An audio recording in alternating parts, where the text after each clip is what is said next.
কাঁচা আমের মিষ্টি যে এত মজার হয় এটা আমার আগে জানা ছিল না। আমি প্রথমবার এই কাঁচা আমের রসগোল্লাটা ট্রাই করলাম। আমার কাছে খুবই ভালো লাগছে।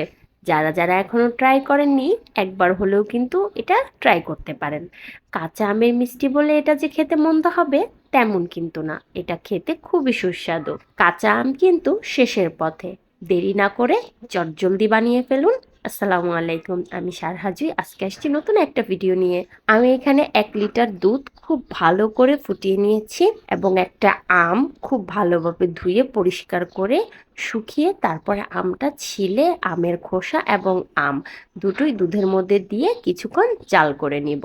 তাহলে কাঁচা আমের যে একটা ফ্লেভার এইটা মিষ্টি থেকে পাওয়া যাবে। কাঁচা আম দিয়ে কিন্তু দুধ থেকে পারফেক্টলি ছানাটা হবে না, এখানে অবশ্যই ভিনেগার বা লেবুর রস ইউজ করতে হবে। অনেকেই দেখি অনেকভাবে কাঁচা আমের রসগোল্লাটা তৈরি করতেছে। আমি আমার নিজের মতো একটু চেষ্টা করলাম। দুধটা ফুটে গেছে, আমি এখন এখানে ভিনেগার দিয়ে দিয়েছি। আমার ভিনেগার দেওয়ার ভিডিওটা স্কিপ হয়ে গেছে কারণ আমার মেমোরিটা ফুল ছিল। এই যে আমার পারফেক্টলি ছানাটা তৈরি হয়ে গেছে। এখন আমি এখান থেকে আম এবং আমের খোসাগুলো সবকিছু আলাদা করে নিব। একটা স্ট্রেনারের সাহায্যে আমি ছানাগুলোকে ছেঁকে নেব। ছেঁকে নিয়ে সেখান থেকে আমি আমের খোসাগুলোকে ফেলে দেব এবং ছানাটাকে আমি একবার পানি দিয়ে একটু ধুয়ে নেব। যেহেতু আমি এখানে ভিনেগার ইউজ করছি, ভিনেগারের এক্সট্রা একটা গন্ধ থাকতেই পারে। এই কারণে একবার একটু পানি দিয়ে ধুয়ে নিলে তেমন কোনো সমস্যা হবে না। এই যে আমি পানি দিয়ে ধুয়ে তারপরে ছানাটাকে আমি ঝরিয়ে রাখছি প্রায় ঘন্টা খানিকের মতো। আর আমি এই ভিনেগারটা ব্যবহার করছি। দেখেন আমার ছানাটা কত সুন্দর হয়েছে। এখন আমি পরিষ্কার একটা কাপড় নিয়ে ছানার থেকে যে পানি আছে সেগুলো বের করে নেব। আর এখানে চেষ্টা করবেন যে সাদা টাইপের কোনো একটা কাপড় নেওয়ার জন্য। কালারিং হলে ছানার মধ্যে রং লেগে যেতে পারে। তো একটা অ্যাক্সিডেন্ট ঘটে গেছে, সেটা নাই বলি। এই যে আমার 1 লিটার দুধ থেকে এইটুকু ছানা বের হয়েছে। কেউ যদি আরো বেশি বানাতে চান তাহলে অবশ্যই দুধ কিন্তু আরো বাড়িয়ে নিতে হবে। তারপর আমি এই ছানাটাকে একদম ভালো করে মুথে নেব। অবশ্যই ছানাটাকে খুব ভালো করে একদম সফট করে মুথে নিতে হবে। ছানার মধ্যে আর কোনো কিছু মেশানোর প্রয়োজন নেই, শুধু একটু ভালো করে সফট ভাবে মুথে নিলেই হবে। এই যে আমি ছোট ছোট করে এখন গোলাকার শেপ দিয়ে নিচ্ছি।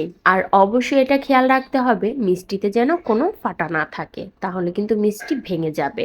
আমার 1 লিটার দুধ থেকে 8 পিসের মতো রসগোল্লা বের হয়েছে। তো আমি এখন চিনির যে শিরাটা সেটা করে নেব। আর এই চিনির শিরাটা অবশ্যই একদম পাতলা হতে হবে।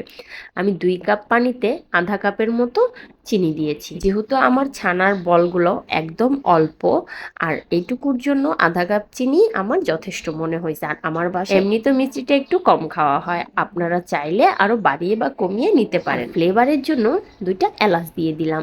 অবশ্যই চিনি শিরাটা যখন একদম ভালো করে ফুটে যাবে তখনই আমি এখানে ছানার যে মিষ্টিগুলা ছিল সেগুলা দিয়ে দেব, দিয়ে ঢেকে দেব। আর ঢাকনার যে ফুটোটা আছে সেটাও আমি বন্ধ করে দিব। এই অবস্থাতে কিন্তু একদমই নাড়াচাড়া করা যাবে না, শুধু পাতিলের যে হাতল আছে সেটা ধরে একটু নাড়িয়ে দিবেন। দেখেন আমার মিষ্টিগুলো কত সুন্দর ফুলে উঠছে, একদম পারফেক্টলি। মাশাল্লাহ মাশাল্লাহ, খুব সুন্দর হয়েছে। আমি কালারের জন্য সামান্য একটু ফুড কালার দিলাম। ফুড কালারটা একদমই অপশনাল, কেউ না চাইলে নাও দিতে পারেন। যেহেতু কাঁচা আমের রসগোল্লা, এই কারণে একটু সবুজ সবুজ কালার দিলাম যাতে দেখতে ভালো লাগে আর বোঝাও যায় যে এটা কাঁচা আমের রসগোল্লা। যাই হোক, এই যে আমার রসগোল্লাটা একদম পারফেক্টলি হয়ে গেছে। এখন শুধু এটা নামিয়ে পরিবেশন করার পালা। এই রসগোল্লাটা গরম গরম খেতেও খুব ভালো লাগে, আর ঠান্ডা হওয়ার পরে তো কোনো কথাই নেই। এই যে আমি ঠান্ডা হওয়ার পর নামিয়ে পরিবেশন করেছি। এত সফট হয়েছে আর এত মজা হয়েছে আমি ভাবতেও পারিনি। এটা কাঁচা আমের বলে যে টক লাগবে বা আম দিয়েছি বলে যে টক লাগবে এমন কিন্তু না। এটা একদমই পারফেক্ট মিষ্টি, একদম রসগোল্লা যেমনটা আমরা খাই ঠিক তেমনই। ভিডিওটি কেমন লেগেছে অবশ্যই জানাতে কিন্তু ভুলবেন না, আর লাইক কমেন্ট শেয়ার করে পাশে থাকতেও কিন্তু ভুলবেন না। আজকের মতো আল্লাহ হাফেজ।